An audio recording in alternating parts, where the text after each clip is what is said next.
राजा से विदा लेने के बाद राजकुमार अपने मित्र मंत्री के बेटे के साथ आगे बढ़ता है और आगे बढ़ता हुआ जब जा रहा होता है और इंतज़ार कर रहा होता है कि कब उन तपस्वी साधु के दर्शन हों। रास्ता बड़ा ही दुष्कर था, जिधर को भी बढ़ते थे उधर ही कभी नाली होती थी, कभी खंदक होता था, कभी नदी होती थी, कभी पहाड़ होता था, और इन सब चीज़ों को वो पार करते हुए आगे बढ़ते जा रहे हैं। दोनों घोड़े भी उनके थक चुके होते हैं। धीरे धीरे समय आगे बीतता जाता है। संध्या का काल होने वाला होता है कि तभी उन्हें उन पहुँचे हुए संत की वो कुटिया दिखाई देती है। अब तो उन्हें जैसे जान में जान आ गई थी, वह और आगे बढ़ते चले जाते हैं और जा कर के संत की कुटिया में ज्यों ही प्रवेश करते हैं तो देखते हैं कि संत इस समय समाधिस्थ मुद्रा में बैठे हुए हैं, ध्यान की मुद्रा में बैठे हुए हैं। तो वह संत के पास जाकर के संत को प्रणाम करते हैं और संत नेत्र बंद किए ही सब कुछ जान जाते हैं। और जानने के बाद वह कहते हैं, कहो वत्स, कैसे आना हुआ। तब राजकुमार अपनी सारी कहानी बता देता है कि हमें पिछली राजा ने कहा था कि आगे संत जी हैं, उनसे ज़रूर भेंट करते जाना, आपकी महिमा के बारे में मुझे बताया था और मैं अपने लक्ष्य की प्राप्ति के लिए आगे जा रहा हूँ। एक राजकुमारी है जो द्वीप पर निवास करती है, हम उससे विवाह करना चाहते हैं, हम उसको लेने जा रहे हैं। जब ऐसी स्थिति वह उन पहुँचे हुए संत के सामने रखते हैं तो वह कहते हैं, तुम्हारे साहस की वास्तव में प्रशंसा करनी चाहिए, तुम अत्यंत ही साहसी हो, लेकिन ध्यान रहे यह मार्ग जितना तुम सोचते हो उतना सरल नहीं है, अत्यंत ही दुष्कर है, क्योंकि राजकुमारी के द्वीप के बीच में महासागर पड़ता है। तुम्हें उस महासागर को पार करना होगा और उस महासागर को पार करने का तुम्हारे पास कोई भी साधन नहीं है। ज्यों ही ये बात राजकुमार सुनता है तो अब वह मायूस हो जाता है। तभी संत जी पुनः राजकुमार को प्रोत्साहित करते हुए कहते हैं कि हे पुत्र, तुम्हें हतोत्साहित होने की कोई आवश्यकता नहीं है। उस सागर को पार करने का यत्न मैं तुम्हें बताऊंगा। मैं तुम्हें अपनी खड़ाऊं दूंगा और मेरी खड़ाऊं को पहन करके तुम जिधर भी जाना चाहोगे, समुद्र तुम्हारा कुछ भी नहीं कर सकता है, तुम आगे बढ़ते हुए जा सकते हो। अब राजकुमार जहाँ एक तरफ मायूस हो चुका था, वहीं उसको जैसे संजीवनी मिल गई हो। उसने एक बार पुनः उन पहुँचे हुए संत को प्रणाम किया उसने और कहा कि महात्मन, आप जैसे निस्वार्थ भाव से लोगों की सेवा करने वाले लोग जब तक इस धरा पर विद्यमान हैं, तब तक सत्य का कभी भी अहित होने वाला नहीं है। मैं आपकी भक्त वत्सलता से अत्यंत ही प्रसन्न हूँ और मैं आपका आशीर्वाद प्राप्त करके ऐसा सोचता हूँ कि मैं अपने लक्ष्य की प्राप्ति भी कर लूँगा। महात्मा जी मुस्कराए और उन्होंने अपनी वो खड़ाऊं राजकुमार को प्रदान कर दी। राजकुमार उन खड़ाऊं को लेता है, महात्मा जी को प्रणाम करता है और अगले दिन प्रातःकाल वहाँ से सागर तट की ओर प्रस्थान करता है। मित्रों, चलते चलते समय बीतता जा रहा है और जब दोपहर का समय हो जाता है तब जाकर राजकुमार और उस मंत्री का लड़का उस समुद्र के किनारे पहुँचता है। अब उस कुटिया में जो खड़ाऊं राजकुमार को मिली थी, वो मंत्री का बेटा नहीं जानता था कि ये खड़ाऊं कहाँ से इनको मिली हैं। और जब वह समुद्र के किनारे पहुँचते हैं तो समुद्र की दहाड़ती हुई लहरें ऊंचाई तक जाती हुई 2-2, 4-4 मंजिल ऊंची लहरें देख करके मन को भय लगता है। तब वो राजकुमार अपने मित्र अर्थात मंत्री के पुत्र से कहता है कि हे मित्र, तुम मेरा यहीं पर इंतज़ार करो, क्योंकि अब आगे का रास्ता हमें अकेले ही तय करना है। जो ही राजकुमार मंत्री के बेटे से इस तरह की बात कहता है तो वह मंत्री का बेटा राजकुमार की बात सुनकर अत्यंत ही दुखी हो जाता है और वह कहता है कि आप आगे का अकेले मार्ग कैसे तय करेंगे? अगर आपके साथ कोई दुर्घटना हो जाएगी तो सोचिए मेरा क्या होगा? मैं राजा को क्या समाचार दूंगा जाकर के? किस मुंह से मैं राजा के सामने उपस्थित होऊंगा? इसलिए हमें भी आपके साथ चलना चाहिए। तब राजकुमार उसको समझाता है, उसको गले से लगा लेता है और कहता है, मित्र, जहाँ तक आपको मदद करने की आवश्यकता थी वहाँ तक तुमने मेरी मदद कर दी है। अब आगे का जो रास्ता है वह मुझे ही तय करना है। मंत्री का बेटा कहता है कि मित्र, इस महासागर को तुम कैसे पार करोगे? तब वह खड़ाऊं के बारे में उसको बताता है और कहता है, मित्र, जो ये महान तपस्वी हमें रास्ते में मिले थे उन्होंने मुझे ये खड़ाऊं प्रदान की हैं और इन खड़ाऊं को पहनने के बाद हम किसी भी जल में डूबेंगे नहीं, हम आगे बढ़ते चले जाएंगे। ऐसा कहते हुए सागर तट पर ही दोनों अपने घोड़े बांधते हैं और वहीं पर मंत्री के लड़के को रोक करके राजकुमार उन खड़ाऊं को पहनता है और खड़ाऊं को पहनने के बाद आगे को प्रस्थान करता है और वह समुद्र के ऊपर ही ऊपर चलता हुआ आगे जा रहा है। इस दृश्य को देख करके मंत्री का लड़का एक बार फिर से आश्चर्यचकित होता है, लेकिन वह तब तक राजकुमार को देखता रहता है जब तक कि राजकुमार उसकी आंखों के आगे से ओझल ना हो जाए। मित्रों, राजकुमार आगे चलता रहता है, समय बीतता जाता है, रात्रि हो जाती है, पूरी रात्रि चलता है और रात्रि चलने के बाद अगले दिन दोपहर के समय वह समुद्र तट के किनारे पहुंचता है। और जब वह समुद्र तट के किनारे पहुंचता है तो क्या देखता है कि उस द्वीप के ऊपर एक भव्य किला बना हुआ है और उस किले की रखवाली करने के लिए बड़े बड़े काले काले रंग के दैत्य उसकी रखवाली कर रहे हैं, जिनके हाथों में खड्ग है। कई नाना प्रकार के अस्त्र शस्त्र उनके हाथों में हैं। उनके अस्त्र शस्त्रों को देख करके ही राजकुमार भयभीत होने लगा, लेकिन अब कर भी क्या सकता था? उसके पास कोई विकल्प भी तो नहीं था। उसे तो राजकुमारी के महल तक तो जाना ही जाना था। ऐसा सोचते हुए उसे याद आई कि वो जो पहले महात्मा जी मिले थे उन्होंने मुझे एक भभूत दी थी और कहा था कि इस भभूत को जब तुम खा लोगे तो तुम सबको देख सकोगे लेकिन तुम्हें कोई नहीं देख पाएगा।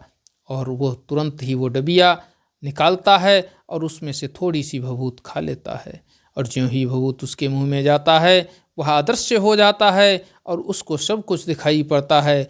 तब वो सोचता है कि क्यों ना इस द्वीप का पहले एक चक्कर लगाया जाए और यहाँ से की क्या स्थिति है उसका जायजा लिया जाए, उसके बाद इस राजमहल के अंदर प्रवेश किया जाए। ऐसा सोचते हुए वो महल के चक्कर लगाने लगता है और चक्कर लगाने के बाद वह जब सब कुछ जान लेता है, सारा जायजा ले लेता है, उसके बाद आकर के वो महल की तरफ बढ़ता है। जब वो महल की तरफ बढ़ता है, दैत्य उसको देख नहीं पा रहे थे, लेकिन फिर भी राजकुमारी के कक्ष तक जाने में बड़ी ही कठिनता थी।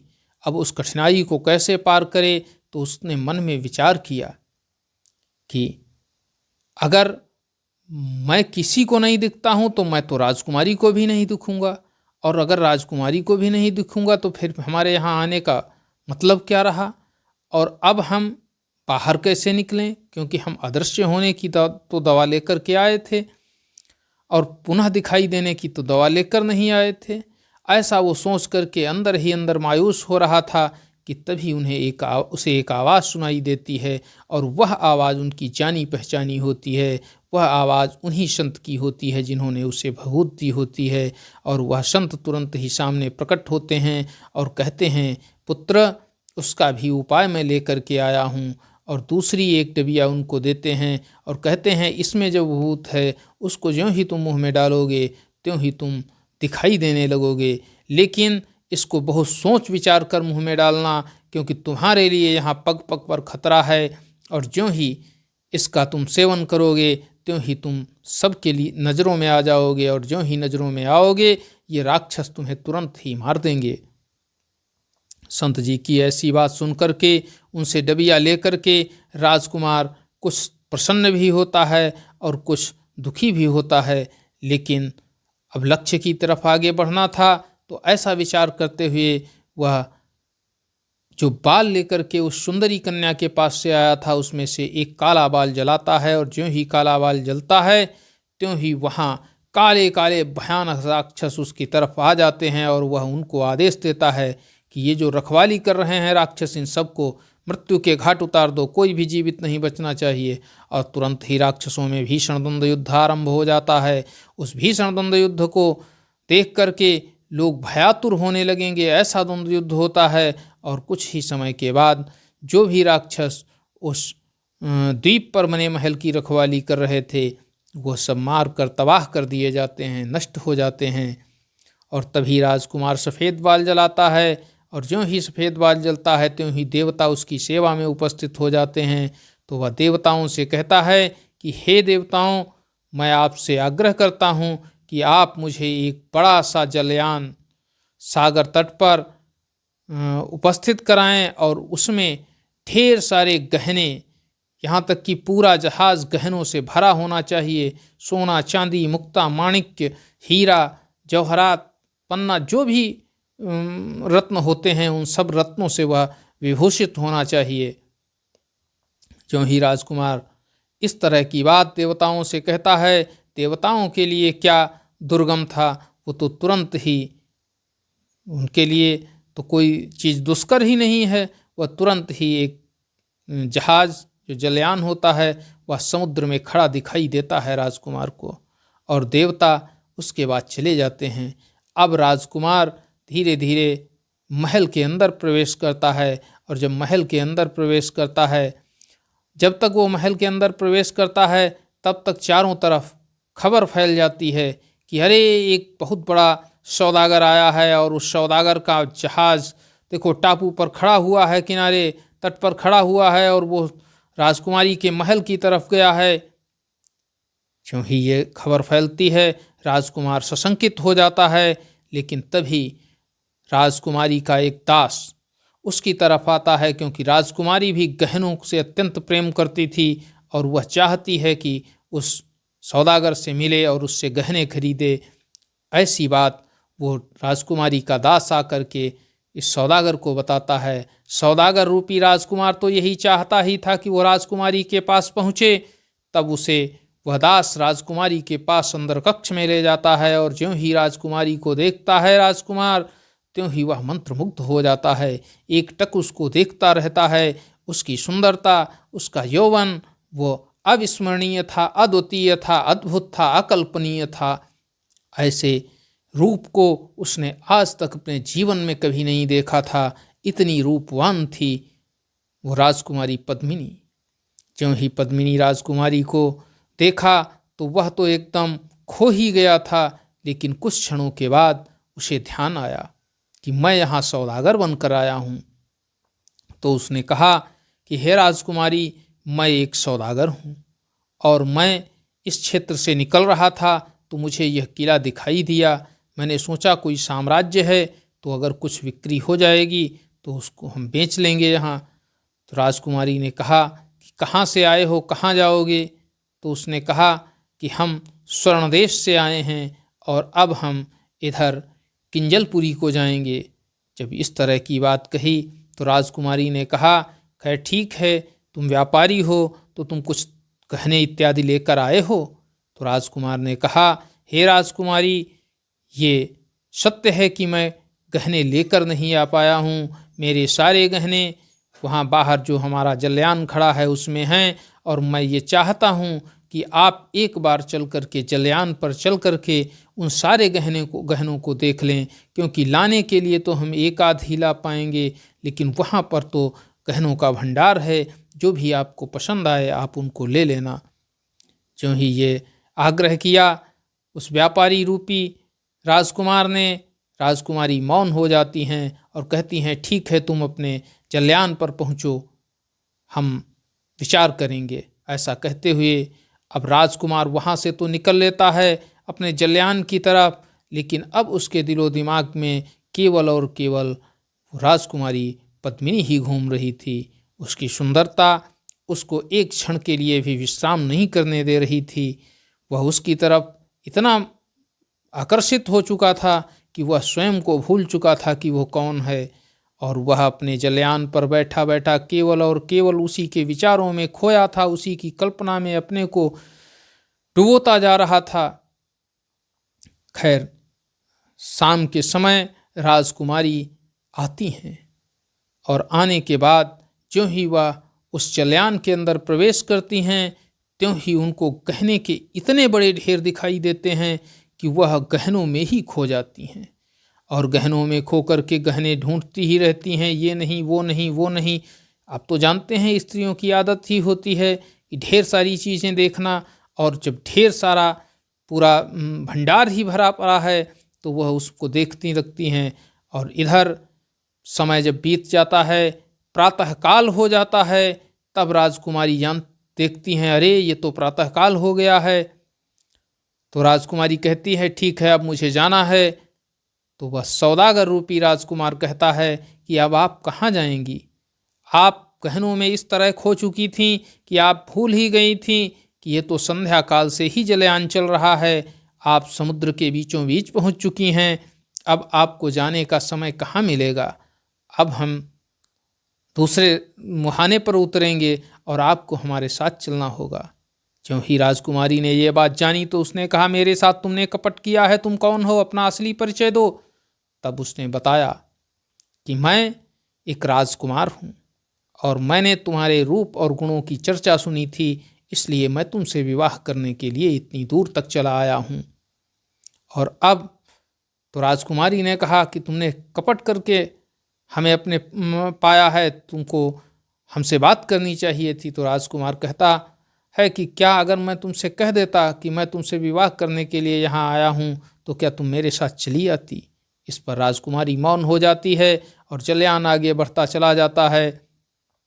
मित्रों, उसी जलयान पर वही तोता मैना आकर के बैठे हुए हैं और राजकुमारी जब समझ जाती है कि उसके छूटने का कोई भी विकल्प नहीं है, अब तो उसे राजकुमार के साथ विवाह करना ही करना पड़ेगा। ऐसी स्थिति में राजकुमारी वहीं पर बैठ जाती है और कुछ समय के बाद थकान के कारण विश्राम करने लगती है। जब शांति का माहौल होता है तभी उस जलयान पर एक बार फिर से पंछियों के बोलने की आवाज़ आती है और वह पंछी बता रहे होते हैं एक दूसरे से, अर्थात तोता मैना बात कर रहे होते हैं। तो मैना कहती है कि ये जो दो बड़े सुंदर कपल, अर्थात दो जोड़े, एक जोड़ा जो अंदर बैठा हुआ है राजकुमार और राजकुमारी का, इसकी आयु बहुत लंबी नहीं है। राजकुमार ज्यों ही उनकी इस बात को सुनता है त्यों ही उसका ध्यान उनकी बातों की तरफ चला जाता है, क्योंकि अब तो उनके जीवन और मृत्यु का प्रश्न आ चुका था। अब तो उसे गौर से सुनना था कि तभी तोता कहता है, तो क्या इनके बचने का कोई भी उपाय नहीं है? तो वह मैना कहती है कि हाँ, इनके बचने का एकमात्र उपाय है, और वह उपाय यह है कि इनका जो मित्र सागर के पार इनकी प्रतीक्षा कर रहा है, उस मित्र के द्वारा जिस मकान में इन्हें रोका जाए, ये उस मकान में न रुकें, क्योंकि यदि यह उस भवन में रुकते हैं तो कुछ समय के बाद ही वो ढह ढहा करके बैठ जाएगा, और जो ही वो ढहेगा ये दोनों ही उसके अंदर मारे जाएंगे। राजकुमार उनकी बात सुनता है और उनको मन ही मन धन्यवाद देता है। कुछ समय के बाद समुद्र तट के किनारे आ जाता है जलयान, और ज्यों ही किनारे पर आता है त्यों ही सामने वो मंत्री का लड़का उनका इंतजार करते हुए खड़ा दिखाई देता है। तोता मैना भी उड़ जाते हैं। राजकुमार राजकुमारी के साथ उस जलयान से बाहर निकलता है और जलयान से बाहर निकलने के बाद अपने मित्र से मिलता है, अर्थात उस मंत्री के बेटे से मिलता है, और मंत्री का बेटा उसे गले से लगा लेता है। वो देखता है जब राजकुमारी के सौंदर्य को तो वह देख करके मंत्रमुग्ध हो जाता है और वह कहता है कि हे मित्र, इतनी जो परिस्थितियाँ, इतनी जो आपत्तियाँ हमने सही हैं, इतनी समस्याएं जो हमारे जीवन में आई हैं, वह अब कुछ भी मायने नहीं रखती हैं, क्योंकि तुम्हें लक्ष्य की प्राप्ति हो गई है, और लक्ष्य भी इतना अद्भुत, अप्रतिम, अद्वितीय है कि उसको जो एक बार देख भी लेगा वह उसका हो जाएगा। और बार बार प्रशंसा करते हुए वह कहता है कि मैंने आपके विश्राम के लिए एक भवन तलाश लिया है और तुम उसी भवन में रात्रि विश्राम करो। राजकुमार उस भवन की ओर बढ़ता है, लेकिन ज्यों ही उसके पास पहुंचने वाला होता है तभी उसे उस तोता मैना की बात याद आ जाती है और वह मंत्री के बेटे से कहता है कि हे मित्र, मैं इस मकान में नहीं रुकूंगा, इस भवन में नहीं रुकूंगा, मेरे लिए दूसरे भवन का इंतजाम करो। तब वो मंत्री का पुत्र कहता है कि हे मित्र, जब तुम वहाँ गए थे उससे पहले ही तुम्हारे ठहरने का मैं इंतज़ाम करने लगा था, लेकिन आसपास मुझे कोई भवन नहीं मिला, केवल यही भवन ऐसा मिला है जो कि मुझे अच्छा और मजबूत दिखाई देता है, सुरक्षा की दृष्टि से भी बेहतर है। तो राजकुमार कहता है नहीं, इसमें नहीं रुकूंगा, मेरे लिए दूसरे का प्रबंध करो। खैर उसी मकान के पास में ही दूसरा एक भवन मिल जाता है और राजकुमार और राजकुमारी उसी भवन में रात्रि विश्राम करने लगते हैं। मित्रों, ज्यों ही रात्रि का प्रथम पहर होता है कि तभी उन्हें एक तेज आवाज़ सुनाई देती है किसी चीज़ के गिरने की, और त्यों ही वो मंत्री का पुत्र बाहर निकलता है तो देखता है कि जिस मकान में वो राजकुमार और राजकुमारी को ठहराने के लिए कह रहा था वही मकान ढह चुका है, खंडहर बन चुका है। मंत्री का पुत्र बहुत ही पछताता है और उसकी बुद्धिमानी की भूरी भूरी प्रशंसा करता है और कहता है, हे राजकुमार, तुमने मुझे एक कलंक से बचा लिया, अगर तुम वहाँ ठहर जाते तो आज ये कलंक मैं अपने सिर पर लाद लेता, अपना एक अच्छा मित्र खो चुका होता। तब राजकुमार उसे तोता मैना की बात बताता है और कहता है कि तोता मैना ने मुझे पहले ही बता दिया था कि क्या होने वाला है। मैं जानता हूँ मित्र कि तुम्हारे मन में कोई खोट नहीं था, लेकिन जो होनी थी वो तो होकर ही रहती, इसी वजह से उस भवन के अंदर मैंने निवास नहीं किया था। मित्रों, वो दोनों अगले दिन राजकुमार, राजकुमारी और वो मंत्री का